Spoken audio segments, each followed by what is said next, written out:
Bienvenidos a Click Podcasts, un espacio para conversar sobre nuevas ideas, emprendimiento, creatividad, negocios y marketing digital. Con ustedes, Víctor Hugo Aguilar.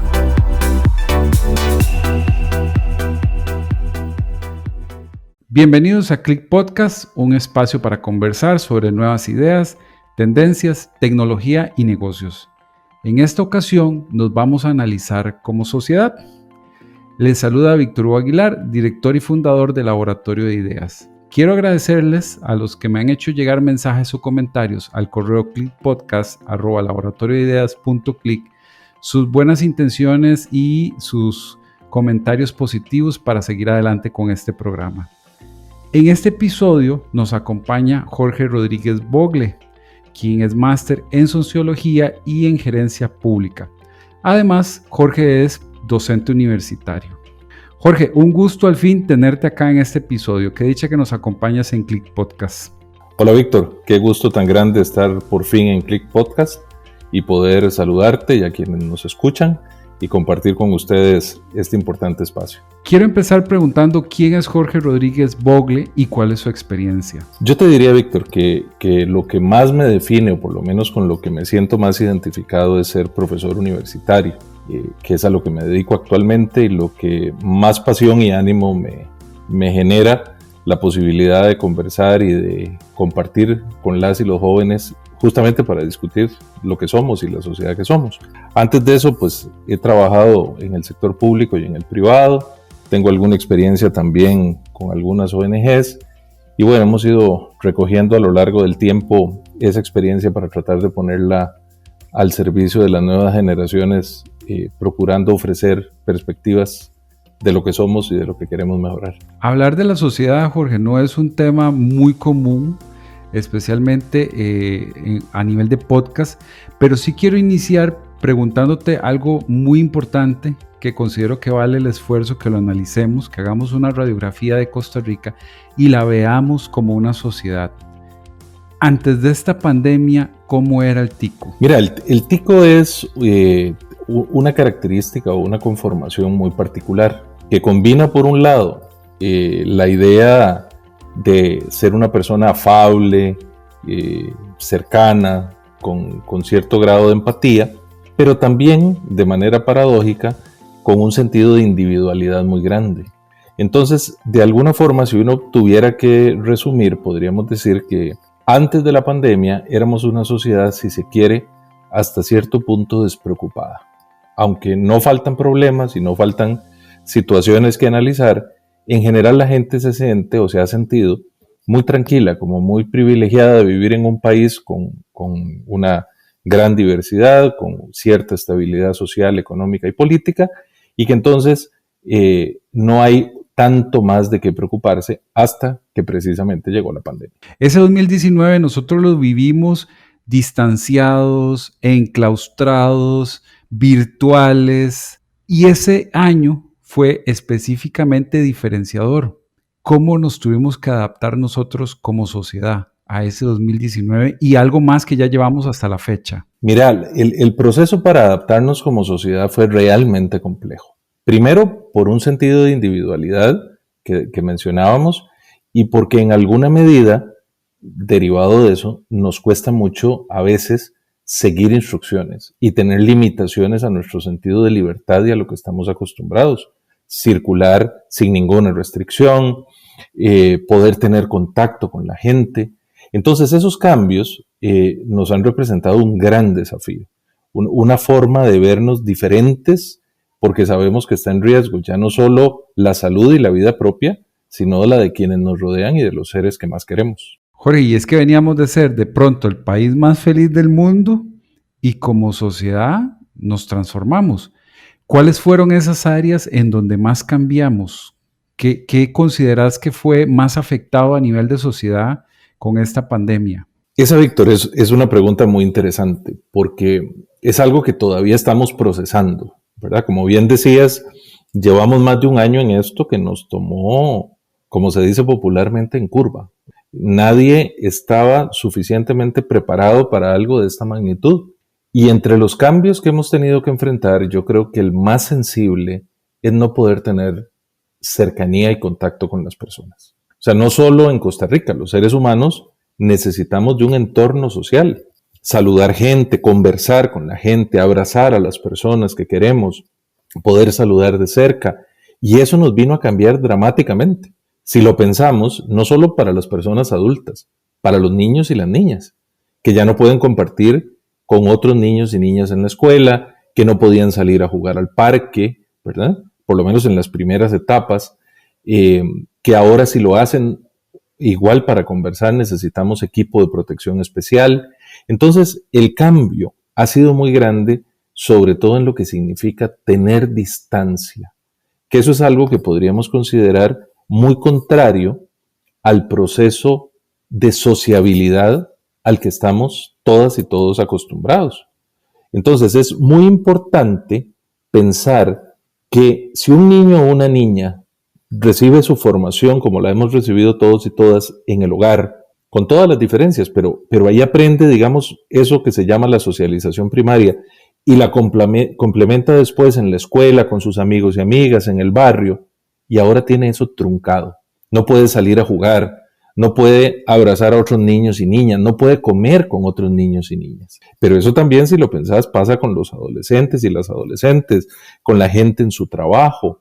Entonces, nos cambia la perspectiva, nos cambia el sentido de cercanía, el sentido de proximidad. Y eso, creo yo, es un desafío enorme, no solo como sociedad, sino a nivel individual también. Fue muy profundo el cambio, fue muy rápido y fueron muy aceleradas las tomas de decisiones que se hicieron. Y nosotros como sociedad ni siquiera estábamos preparados para esta situación.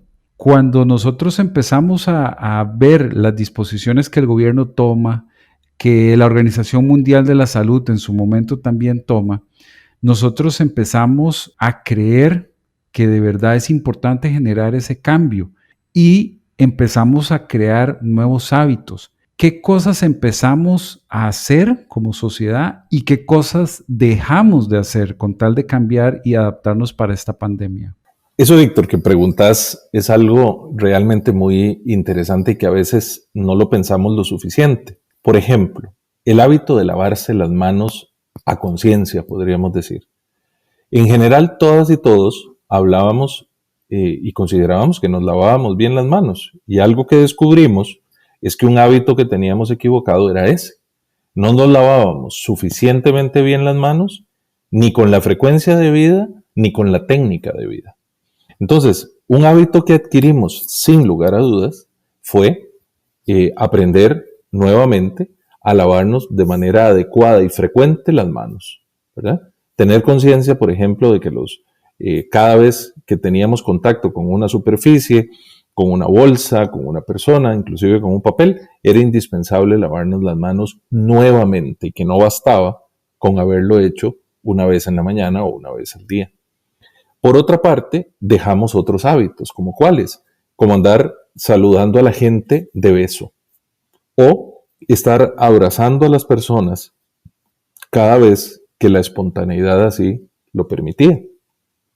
Esos dos cambios, que son muy significativos, se vienen a ver además reforzados, por ejemplo, con el hábito que adquirimos de empezar a usar equipo de protección especial y particularmente mascarillas, que sin duda es algo que nos ha costado muchísimo, ¿verdad? Porque genera calor, incomodidad, requiere destrezas, cuidados especiales para ponerse el equipo, para quitárselo, para mantenerlo protegido, pero de alguna manera hemos ido venciendo esas resistencias iniciales y hemos entendido que ya el uso de la mascarilla y de otros componentes del equipo de protección resultan indispensables para nuestra vida y la de las demás personas. Y entonces lo hemos incorporado como un hábito positivo, como el de lavado de manos, el uso de alcohol en gel, el de, por ejemplo, dejar los zapatos, de ser posible, fuera de la entrada a la casa, o bien de limpiarlos y ubicarlos en un lugar en donde no se permita que tenga contacto con todas las superficies, o el del cambio de ropa, por ejemplo. Y así también hemos evitado entonces otros hábitos relacionados con todo lo contrario, con tener esa costumbre que decíamos al inicio, que era más bien una costumbre de alguna manera relajada, libre, ¿verdad? Y en donde algunas personas inclusive reclamaban para sí el derecho de, es que yo me comporto como yo quiero, porque empezamos a incorporar, y quizá este es el hábito más importante, el entender que nuestras actitudes, sin duda, en sociedad, benefician o perjudican a quienes tenemos cerca y a la sociedad en general. Nosotros también empezamos a ver ciertos grupos que se empezaron a organizar a través de redes sociales, empezaron a circular un montón de noticias falsas, videos adulterados, diálogos cambiados, y de pronto teníamos hasta teorías de conspiración, ¿verdad? Aquí mismo en nuestro país, y empezamos a ver esa gente rebelde, ¿verdad? Que cuál pandemia, que aquí no hay pandemia, que eso no existe, que eso es un invento. Hubo gente que empezó a seguir esas noticias y que empezó a seguir esa gente.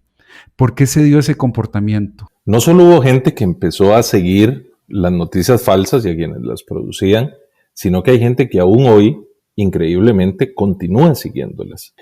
Parte de lo que conviene preguntarse es por qué los seres humanos partimos de esa desconfianza. A veces no basta la evidencia, sino que cualquier cosa nos hace dudar con gran facilidad. Al inicio pensábamos que esto se originó en China era sumamente lejano y que prácticamente no existía posibilidad alguna de que llegase hasta nosotros. Luego descubrimos que lamentablemente no era así y que no solo podía llegar, sino que podía llegar realmente muy rápido. Entonces, esto dio lugar, como siempre, para que el terreno de lo desconocido dé campo a la fabulación humana y a la invención.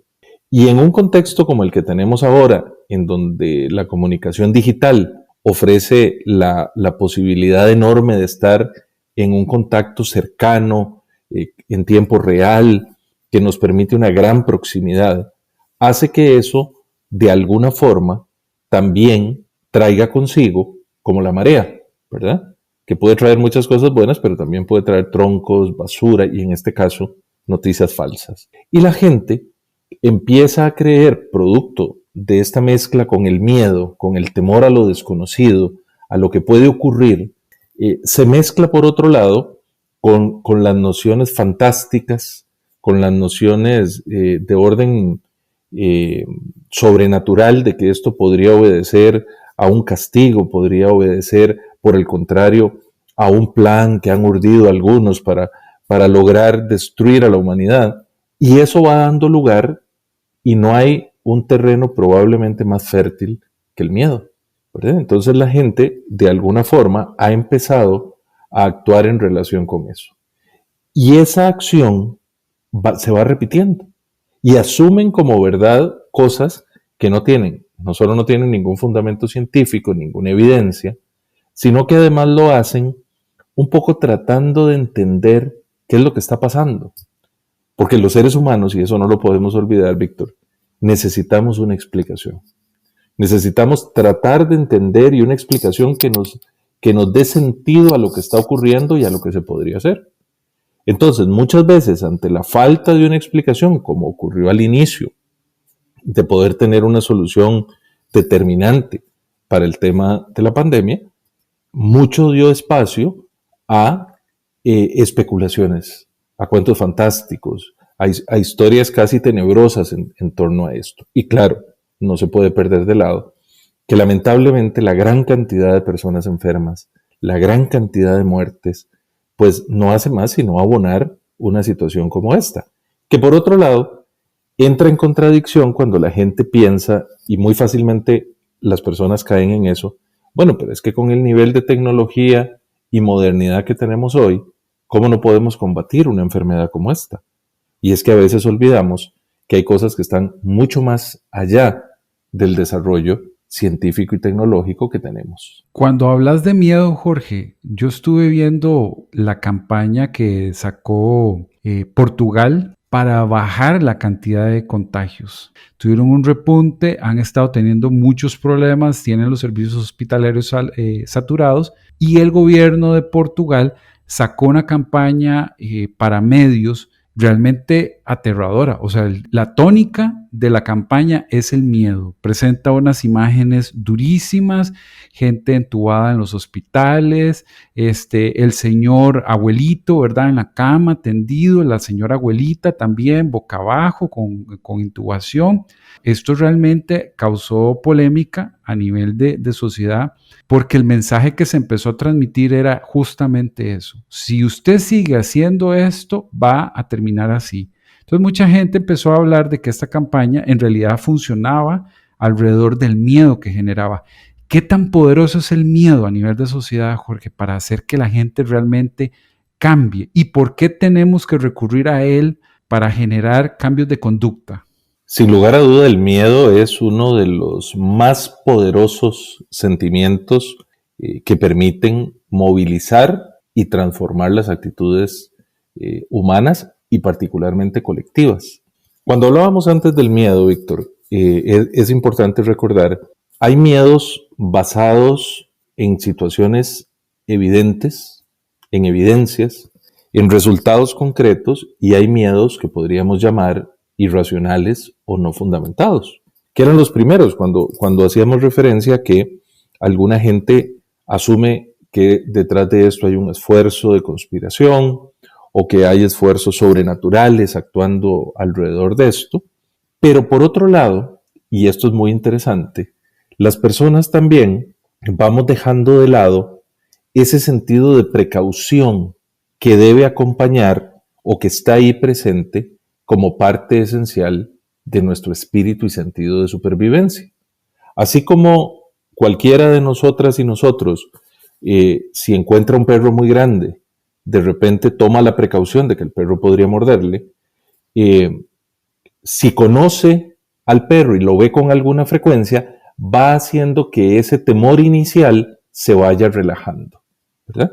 En el caso de los comportamientos sociales y de la epidemiología, la experiencia acumulada señala que el sentido de riesgo, la percepción de riesgo va bajando con el tiempo. Y eso hace que las medidas se relajen. Por ejemplo, cuando se dio la buena noticia de la vacuna, que aún, pese a todos los esfuerzos, sigue estando lejana en el tiempo para que sea efectiva para un número significativo, primero porque tienen que producirla en las cantidades necesarias y la logística necesaria para su distribución y aplicación, muchas personas asumieron casi de manera automática que ya esto se acabó.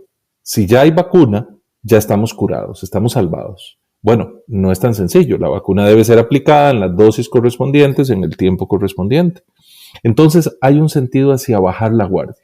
Probablemente por eso, la campaña que mencionas de Portugal y otros esfuerzos buscan un miedo que podríamos llamar racional, un miedo que nos lleva y nos contrasta con la realidad, con el dolor, con la muerte de seres y personas que viven en nuestra misma región, en nuestro mismo país, que tienen condiciones de edad, de vida, de ubicación parecidas y que son un llamado a la conciencia para entender que nuestras acciones no deben permitirnos bajar la guardia. Esto es particularmente importante, por ejemplo, en el caso de las y los jóvenes, que se ha demostrado que es un segmento poblacional que en términos generales, si bien hay excepciones, pero en términos generales, ha venido enfrentando con bastante buen suceso la enfermedad en el caso de aquellas personas que se contagian. El gran problema es que esas jóvenes y esos jóvenes que al contagiarse de manera asintomática o con síntomas muy leves y favorables, consideran que esto no tiene mayor riesgo y los convierte automáticamente en vehículos que transportan la muerte hacia aquellos que no tienen sus mismas condiciones. Personas adultas mayores, personas con factores de riesgo que viven con ellos, que trabajan con ellos y ellas, y entonces se vuelve una espiral muy peligrosa. Así que probablemente el miedo juega en las dos direcciones. De manera irracional para llevar a la gente a negar, por ejemplo, la disposición a vacunarse, que ese es un problema muy grande, porque hay gente que movida por el miedo, movida por la falta de conocimiento adecuado, teme más el posible efecto que la vacuna pueda tener que el riesgo de enfermedad y muerte que puede significar no vacunarse. Y por el otro lado, la necesidad del miedo como un acicate, como un estímulo para que no bajemos la guardia y no perdamos de vista que este es todavía un proceso en el que estamos y que aunque hay una luz al final del túnel, ese final del túnel podría parecer más cerca de lo que en realidad está todavía. Escuchas Click Podcast y mi invitado es Jorge Rodríguez Bogle, sociólogo y máster en gerencia pública. Vimos gente que perdió sus trabajos y empezó a generar sus emprendimientos, gente que también pues no tenía mucho y empezó a compartir con otras personas. Se solidarizaron con estas personas y de cierta manera como sociedad, creo yo, también buscamos pues un beneficio común. Quiero preguntarte, con esta pandemia, ¿somos mejores los ticos? ¿Somos mejores como sociedad?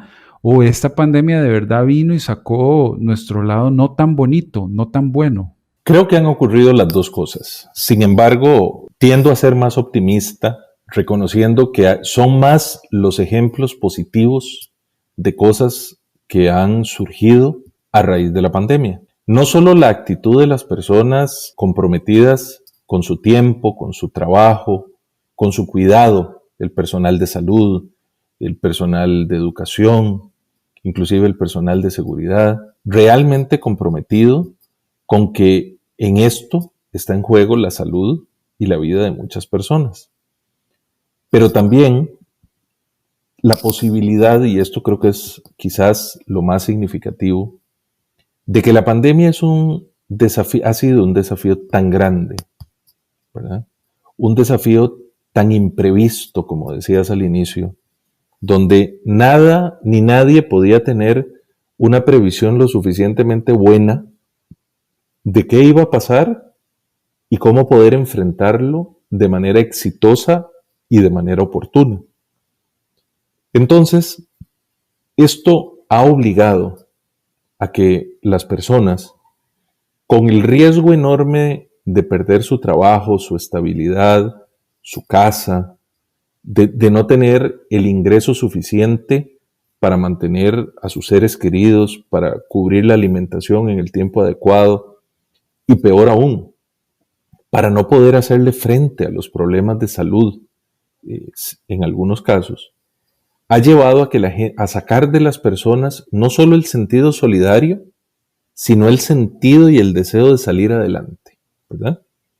Un impulso muy fuerte interno, un ímpetu por vivir, por lograr que las cosas nos permitan como sociedad, como grupo, como familia, como amigas, amigos, salir adelante y en ese proceso entender que hay que hacerlo de manera colectiva.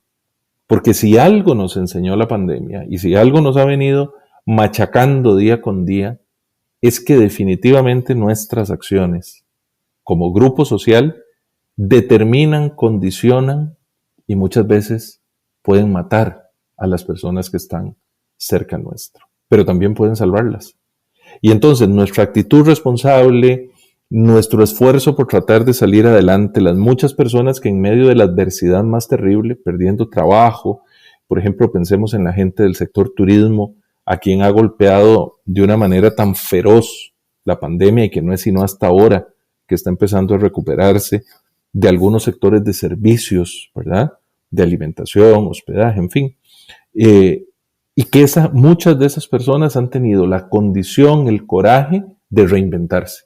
Mientras que otras, el impacto ha sido tan fuerte y más bien han necesitado de la solidaridad y del apoyo de sus compañeros, de sus amigos, para tender una mano y poder salir adelante. Claro que también ha habido manifestaciones negativas de los procesos, gente que no está dispuesta a cuidarse, gente que no tiene esa solidaridad, pero sin duda es también parte de la complejidad humana, de eso que hace que como sociedad, como colectivo humano, seamos tan complejos y que muchas veces los sociólogos y las sociólogas se pregunten, no cómo funcionamos, sino cómo logramos vivir en sociedad, que no deja de ser sorprendente, y probablemente la explicación más importante sigue siendo que hay una buena dosis de solidaridad y de conciencia de que nos necesitamos para poder sobrevivir como especie. La verdad es que me alegra muchísimo escuchar pues que como sociedad hemos sido más positivos. Veo que nos describes una sociedad más optimista, pulseadora, porque al fin y al cabo pues cada quien desde su trinchera se ha vuelto especialista en esa parte de llevar el sustento a la familia. Nuestro reconocimiento a todas esas personas que de una u otra manera se tuvieron que transformar y adaptar pues a este cambio para seguir adelante. Eso que conversas me parece que es vital, y eso me impulsa a hacerte esta pregunta. Cuando esta pandemia pase, ¿cómo nos visualizas como sociedad? Igual quiero ser optimista, Víctor. Yo quisiera pensar que vamos a estar mejor, pero tampoco puedo perder el sentido de realidad, ¿verdad? O sea, el impacto sobre el desempleo, el impacto sobre la prestación de los servicios sociales, sobre la competitividad del país, es realmente un impacto importante, ¿verdad? O sea, hemos sufrido a lo largo de un año una especie de pseudoparálisis que nos ha obligado a tomar decisiones muy complejas y decisiones que pueden tener consecuencias muy significativas en muchos campos. No tengo duda de que habrá la posibilidad de revertir buena parte y que producto de la creatividad, producto del esfuerzo, del compromiso, de las ganas de salir adelante, ¿verdad? De ese empuje, como bien decías, de pulsearla para que esto no se acabe aquí, va a permitirnos nuevamente salir a flote.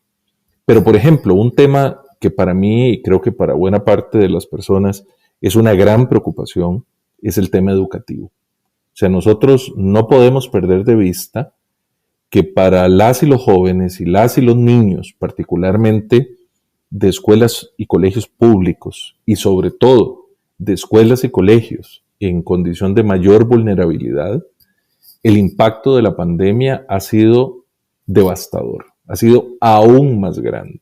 ¿Por qué? Porque esas personas y sus familias no tienen las condiciones materiales que les podrían permitir aprovechar también lo que otros sí pueden aprovechar de la mano de la tecnología digital.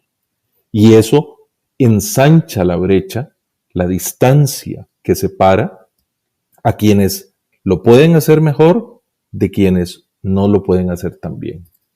Y el gran problema de esto es que tiene un efecto a largo plazo, ¿verdad?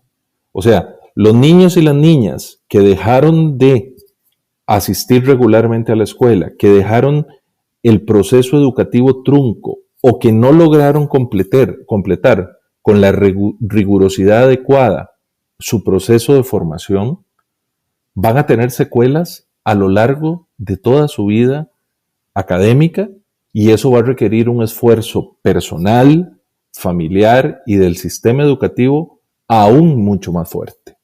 Y ese es un punto en donde como país, como sociedad, como personas, quienes estamos en el mundo de la docencia y como vos, quienes están en el mundo de la comunicación, haciendo uso de herramientas tan poderosas como lo es Click Podcast, es indispensable que lo pensemos, que hagamos un llamado de atención y que tomemos conciencia de que ahí hay que poner un gran esfuerzo, ¿verdad? Si lo pensamos en el plano de la salud, cuando ya se logre estabilizar y llevar a cabo el plan de vacunación de manera adecuada, pues habrá un gran alivio y un gran respiro y estaremos mejor preparadas y preparados para lo que viene. Pero el rezago educativo no se puede quedar ahí. No es una página que simplemente pasamos sin leer, o 2 páginas o un capítulo. Necesitamos volver sobre eso, garantizar que esas niñas, esos niños, esas y esos jóvenes no se queden atrás, porque entre más atrás se queden, más distancia va a haber en su futuro inmediato y de mediano y de largo plazo, y el de sus seres queridos, el de sus familias. Costa Rica ha pasado por experiencias amargas en ese sentido, y aún hoy se viven algunos de los efectos de la crisis vivida hace más de 40 años. No nos puede pasar lo mismo. Es indispensable que el tema educativo, el apoyo, que todos los recursos que hay en materia de tecnología, de formación, de alternativas, estén a la mano y de la mejor forma para que justamente las y los educadores, que son la primera línea de batalla en esta guerra, puedan hacerlo bien, y las y los jóvenes y sus familias no quedarse al margen de un proceso tan importante y tan relevante. Diego Martínez, quien fue invitado para Click Podcast en uno de nuestros episodios anteriores, nos decía que Costa Rica tuvo un adelanto tecnológico de al menos entre 5 y 8 años provocados por esta pandemia, ¿verdad? Muchas veces dependíamos de hacer reuniones presenciales, dependíamos de desplazarnos, y la tecnología en estos momentos nos vino a complementar en algunas de las actividades. Para bien o para mal, la tecnología nos ha funcionado. ¿Cómo ves la influencia de la tecnología en esta pandemia? ¿Y cómo nos puede seguir sosteniendo la tecnología una vez pasada la pandemia? Y te lo pregunto desde el punto de vista de, nos ha unido, pero de cierta manera también nos ha deshumanizado. Así como lo planteas, Víctor, y haciendo alusión a lo que señalaba Diego, es un gran desafío, ¿verdad? Porque tiene esa doble posibilidad. Como bien decís, creo que no hubiésemos podido hacerle frente a la pandemia, o más bien, el efecto hubiese sido muchísimo peor si no hubiésemos contado y no hubiésemos podido hacerlo de la mano de la tecnología, ¿verdad? La ventaja es que el desafío ha sido tan grande que nos obligó, sin posibilidad de pensarlo mucho, a lanzarnos a improvisar e ir a prueba y error corrigiendo la forma de teletrabajar, de dar clases a distancia utilizando la tecnología, de reuniones, como bien decís, y esto creo que dio un salto vertiginoso, porque recordemos, por ejemplo, que cuando se empezaron todas las acciones para fomentar el teletrabajo, siempre fueron más los peros que las posibilidades. Y en este proceso, la circunstancia nos llevó a hacerlo casi a golpe de tambor. Y pese a los problemas, que sin duda no han faltado, pues lo hemos ido logrando, y en términos generales podríamos decir que tenemos avances muy importantes y resultados muy positivos. Pero vos señalas algo con mucha agudeza y que merece nuestra reflexión, y es precisamente el tema de la distancia. Decíamos al inicio que los seres humanos somos esencialmente seres sociales, ¿verdad? Que nuestro sentido de vida cobra, o sea, nuestra diferenciación como individuos, pero también nuestra participación en la sociedad es en y en función de la relación, de la interacción que tenemos con otras personas y que tenemos con el entorno social, con las instituciones sociales, con las normas sociales, con los procesos que nos llevan a compartir las diferencias, los acuerdos, la forma de vivir y de entender a las demás personas y vernos reflejadas y reflejados en ellos y también ahí nosotros. Sin embargo, aún no sabemos y no podemos saber con claridad cuál puede ser el efecto negativo de la distancia. Muchas personas han venido señalando que aunque están muy cómodas haciendo teletrabajo, quienes lo pueden hacer, porque obviamente hay trabajos que por su naturaleza aún no es posible, pero quienes están en la posibilidad de hacerlo, buena parte de esas personas refieren estar muy contentas. Dedican más tiempo a su casa, no pierden tanto tiempo en desplazamientos, ¿verdad? Que venía siendo un verdadero martirio durar 2-3 horas de desplazamiento en distancias relativamente cortas por la cantidad de vehículos, los problemas de contaminación y demás que esto significaba. Pero por otro lado, llega un momento en donde las personas que más han estado en este proceso y a lo largo de mucho tiempo dicen, necesito volver a ver a los demás. He escuchado a mucha gente, y aunque no tenemos una información estadísticamente relevante, pero he escuchado a mucha gente y probablemente quienes nos escuchan les habrá pasado de manera similar, personas que dicen, estoy muy contento, muy contenta de poder estar más tiempo en mi casa, de no tener que desplazarme, de trabajar con mucha comodidad, de acomodar mi horario, etc. Pero también quisiera tener la posibilidad, no perder eso, pero de combinar y decidir poder ir en determinados momentos para volver a encontrarme con la gente, ¿verdad? Porque hay mucha gente que dice, hay personas que tengo meses o hasta un año de no ver, de no poder interactuar con esa persona. Y eso es muy importante. Y ahí hay un efecto que es difícil advertir, pero que sin duda creo que nos llama también al hecho de que habrá que lograr una combinación adecuada que permita sacarle el mayor provecho a la tecnología, no permitir que retrocedamos, porque creo que eso sería un error. O sea, este avance debería servirnos para catapultar aún más el uso de la tecnología y su incorporación en diferentes actividades productivas, académicas, profesionales, de intercambio, pero también tener conciencia de que estos procesos no pueden sustituir, al menos por ahora, no totalmente, la sociabilidad y la necesidad de afecto y cercanía humanas. Jorge, qué valiosa la reflexión que estás haciendo, y de verdad que es buenísimo tenerte acá en Click Podcast y poder analizar en detalle esta radiografía que nos presentas de nuestra sociedad.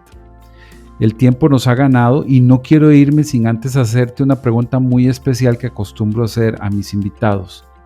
¿Qué es el éxito? Bueno, una pregunta sin duda difícil. Yo creo que el éxito generalmente lo pensamos como alcanzar todas las metas que queremos.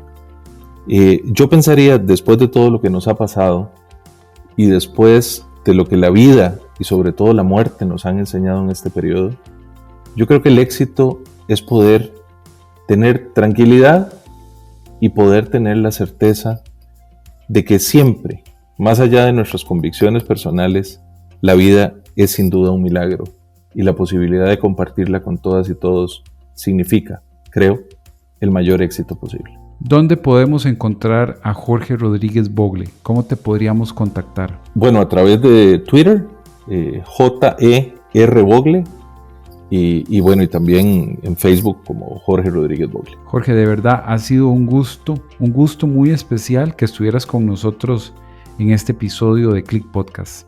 El gusto ha sido mío, Víctor. En realidad, como bien dijiste, el tiempo nos ganó, pero me he sentido muy a gusto la posibilidad de compartir y de ser parte de este extraordinario esfuerzo, sobre todo que ha tenido tanto éxito y que estoy seguro que lo tendrá más por la extraordinaria dirección a tu cargo. Así que felicidades otra vez y gracias por la gentileza de permitirme hacer parte. Muchísimas gracias por acompañarnos, Jorge. Si este episodio te gustó, ayúdame a llevar este mensaje a otras personas suscribiéndote o compartiéndolo en nuestras plataformas de Spotify, Google Podcast y YouTube. Nos escuchamos acá en Click Podcast. Hasta la próxima. Escuchaste Click Podcasts. Si querés compartir tus ideas, opiniones o comentarios, escríbenos a clickpodcasts@laboratoriodeideas.click. Te esperamos en nuestro próximo episodio. Click Podcasts.